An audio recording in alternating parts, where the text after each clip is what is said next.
Welcome to I news. నేరం చేస్తే చట్టం పంజా నుంచి తప్పించుకోవటం అసాధ్యమని ఎప్పుడు చెప్తూ ఉంటారు. కానీ కొన్నిసార్లు మనం ఊహించని విధంగా ప్రకృతి కూడా నేరస్తులను పట్టించడంలో కీలక పాత్ర పోషిస్తుంది. అవును, మీరు విన్నది నిజమే. మధ్యప్రదేశ్లో జరిగిన ఒక హత్య కేసులో హంతకుణ్ణి పట్టించింది కేవలం ఒక ఈగ. తప్పు చేస్తే మనుషులు వదిలేసిన ప్రకృతి మాత్రం పగబట్టి వదలదు అనడానికి ఇది సరికొత్త నమ్మశక్యం కాని నిదర్శనం. అసలు ఏం జరిగిందో ఇప్పుడు మనం వివరంగా తెలుసుకుందాం.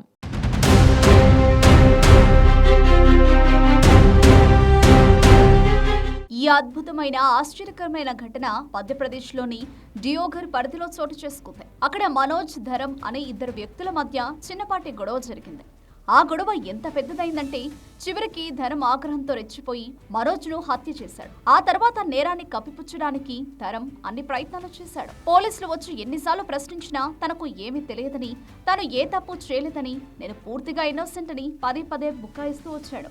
సాక్ష్యాలు లేకపోవడం, ధరమ్ ఎంతకీ లొంగకపోవడంతో పోలీసుల దర్యాప్తు కూడా చాలా కష్టంగా మారింది. కేసును ఛేదించలేక పోలీసులు తలపట్టుకునే పరిస్థితి ఏర్పడింది.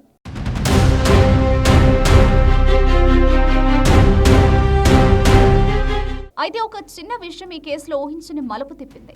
పోలీసులు ధరమ్ను చివరిసారిగా ప్రశ్నిస్తున్న సమయంలో అక్కడున్న ఓ పోలీస్ అధికారికి ఒక విషయం తట్టింది. ధరమ్ ధరించిన దుస్తులపై కొన్ని ఈగలు వారడం ఆయన గమనించారు.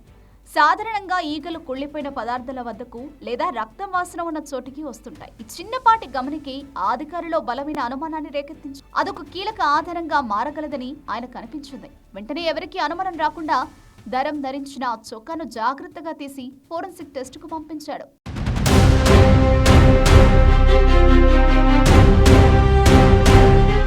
ఆ ఫోరెన్సిక్ రిపోర్ట్ చూసిన పోలీసులు ఒక్కసారిగా షాక్ అయ్యారు. ఆ షర్ట్ కు ఎండిపోయిన రక్తం అంటి ఉందని, అది మరణించిన మనోజ్ రక్తమే అని స్పష్టంగా నిర్ధారణ అయింది. ఇక ఎలాంటి ఆధారాలు లేవని, తాను ఇన్నోసెంట్ అని బుకాయించిన ధరమ్ను పోలీసులు ఈ బలమైన నివేదిక ఆధారంగా మళ్లీ ప్రశ్నించారు. ఈసారి అతను తప్పించుకోలేకపోయాడు. ప్రకృతి వేసిన ఈగ రూపంలో దొరికిన ఆధారంతో తన నేరాన్ని మొత్తం ఒప్పుకున్నాడు. హత్య ఎలా జరిగింది, ఎందుకు జరిగింది అనే పూర్తి వివరాలు బయటపెట్టాడు.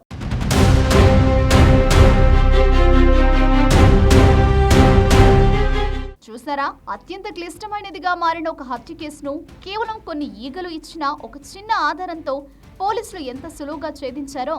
ఇది కేవలం ఒక నేరం కాదు, ఇది ప్రకృతి న్యాయం. తప్పు చేస్తే చుట్టూ ఉండే మనుషులు వదిలేసినా, చట్టం నుంచి కొంతకాలం తప్పించుకున్నా ప్రకృతి మాత్రం పగబట్టి వదలదు అనడానికి ఈ సంఘటనే ఒక ప్రత్యక్ష నమ్మశక్యం కాని నిదర్శనం.